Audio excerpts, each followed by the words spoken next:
అసలు నిజమైన సక్సెస్ అంటే ఏంటి? కేవలం డబ్బు, పేరు ప్రఖ్యాతలేనా? లేదంటే అంతకు మించి ఇంకేమైనా ఉందా?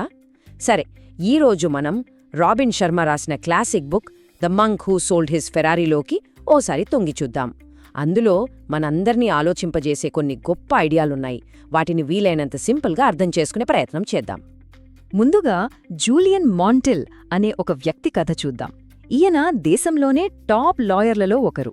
పెద్ద భవంతి, పేరు, పలుకుబడి ఇలా అతనికి లేనిదంటూ ఏమీ లేదు.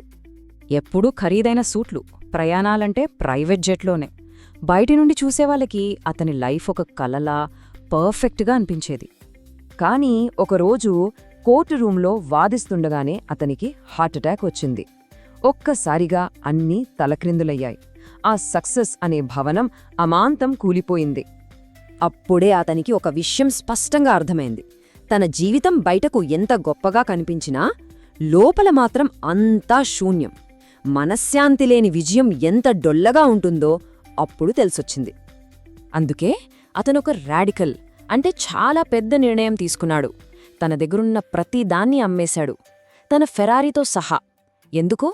జీవితం అస్సలు అర్థమేంటో తెలుసుకోవడానికి ఒక ఆధ్యాత్మిక ప్రయాణం మొదలుపెట్టాడు. అంటే అతని జీవితం పూర్తిగా మారిపోయిందన్నమాట. బయట కనిపించే సక్సెస్, డబ్బు, ఒత్తిడి నుండి లోపలుండే శాంతి, సరళత, ఒక గొప్ప ఉద్దేశ్యం వైపు అతని ప్రయాణం మొదలైంది. ఇది నిజంగా ఒక అద్భుతమైన మార్పు. మరి ఆ హిమాలయాల్లో జూలియన్ ఏం నేర్చుకున్నాడు? అతను తనతో పాటు ఒక 7 సూత్రాలను తీసుకొచ్చాడు. ఇవి మన జీవితాన్ని మార్చే శక్తి ఉన్న పాఠాలు. సరే, ఇప్పుడు వాటి గురించి వివరంగా చూద్దాం. ఈ 7 అనేవి కేవలం రూల్స్ కాదండోయ్. బ్యాలెన్స్డ్గా, ఒక పర్పస్తో, నిజమైన ఆనందంతో జీవితాన్ని ఎలా గడపాలో చెప్పే ఒక గైడ్, ఒక జీవన విధానమన్నమాట. ఇవన్నీ వేర్వేరు సూత్రాలు కాదు, ఒకదానితో ఒకటి కనెక్ట్ అయి ఉంటాయి. చూడండి, మనస్సును పెంపొందించుకోవడంతో మొదలై డిసిప్లిన్తో గోల్స్ సెట్ చేసుకుని చివరికి ఇతరులకు సేవ చేయడంతో పూర్తవుతుంది. ఇదొక కంప్లీట్ లైఫ్ ఫిలాసఫీ. ఈ మార్పు అనేది బయట ప్రపంచంలో కాదు, మన లోపలి ప్రపంచంతో మొదలవుతుంది. మనస్సు మీద పట్టు సాధించడం, అదే first and most important lesson. మరి దీనికి టూల్స్ ఏంటి? చాలా సింపుల్. ప్రతిరోజూ పాజిటివ్గా ఆలోచించడం, మన దగ్గరున్న వాటికి కృతజ్ఞతగా ఉండటం, ఇంకా ఓ 10 నిమిషాల పాటు ప్రశాంతంగా కూర్చోవడం. ఈ చిన్న చిన్న అలవాట్లే మన ఆలోచనా విధానాన్ని పూర్తిగా మార్చేస్తాయి. మనసు ఒక్కసారి ప్రశాంతంగా మారిన తర్వాత నెక్స్ట్ స్టెప్ ఏంటో క్లియర్గా తెలుస్తుంది. అదే ఒక పర్పస్ఫుల్ లైఫ్ని డిజైన్ చేసుకోవడం. అంటే మనం చేసే ప్రతి పని మన విలువలకు తగ్గట్టుగా ఉండాలి. ఇక్కడ మనం గుర్తుపెట్టుకోవాల్సిన విషయం ఏంటంటే, పర్పస్ అనేది మనకు ఎక్కడో దొరికేది కాదు. దాన్ని మనం క్రియేట్ చేసుకోవాలి. ఎలా?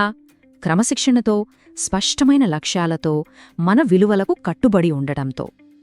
ఫైనల్గా ఆ సన్యాసి నేర్పిన జ్ఞానం వెల్త్ లేదా సంపద అనే పదానికే కొత్త అర్థాన్నిస్తోంది. నిజంగా ధనవంతమైన జీవితమంటే ఏంటి? కేవలం డబ్బు, ఆస్తులు మాత్రమేనా? లేక ఇంకేమైనా ఉందా? విచిత్రంగా అనిపించినా నిజమైన సంపద కూడబెట్టడంలో లేదు.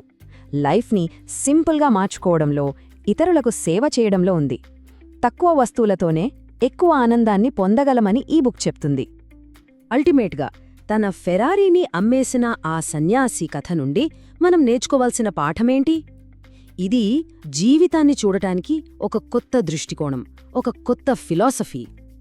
నిజమైన సంపద అనేది స్వీయ నియంత్రణ, ఒక ఉద్దేశ్యంతో జీవించడం మరియు అంతర్గత శాంతి నుండి వస్తోంది.